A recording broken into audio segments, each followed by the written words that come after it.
মা, এই আকাশটা দেখো কত বড়, আমার স্বপ্ন তেমন বড়। আমি এই গ্রাম ছেড়ে উঠতে চাই, বিদেশ থেকে তোমার জন্য অনেক কিছু আনবো।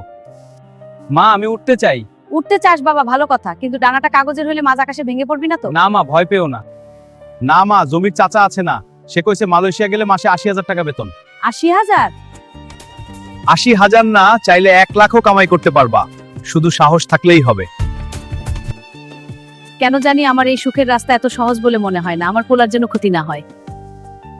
কি যে বলেন ভাবি, এই যাবত প্রায় ১২০০ লোক পাঠাইছি, সবাই ভালো পজিশনে আছে, আপনার ছেলেও ভালো থাকবে। যারা ভাগ্য বদলানোর চেষ্টা করে আমি তাদের সুযোগ করে দেই। স্বপ্ন দেখবা ঠিক আছে, কিন্তু চোখ বন্ধ কইরা কেন?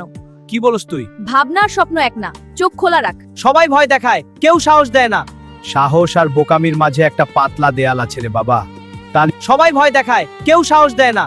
সাহস আর বোকামির মাঝে একটা পাতলা দেয়াল আছে রে বাবা। তুই ওই দেয়াল ভাঙতে যাস না, জমির মানুষ ভালো না, সে একটা মরণ ফাঁদ। এই জমিটা তোর বাবার স্মৃতি, এটা গেলে আমরা মাথা গোজার জায়গা থাকবে না। মা, গরিব মানুষের স্মৃতি দিয়া পেট ভরে না, তাছাড়া বিদেশ গেলে ৬ মাসের মধ্যেই সকল ঋণ শোধ হয়ে যাবে। হারুন ভাই, তুমি তো বিদেশ যেতে চাও, দালালরা আলমগীর ভাইকে মরুভূমিতে বিক্রি কইরা দিচ্ছে, এটা কি শুনেছো? মরুভূমি থেকে ভিডিও কলে কথা বলেছে, নাওয়া নাই, খাওয়া নাই, পানিরও নাকি কোনো ব্যবস্থা নাই। কি পানির ব্যবস্থা নাই? চুপ কর, বৃষ্টিতে ভিজা ফালতু খবর নিয়ে আইছে, খাইয়া কাম নাই, শুধু টোটো করে ঘোরা। আমার কপাল অত খারাপ না।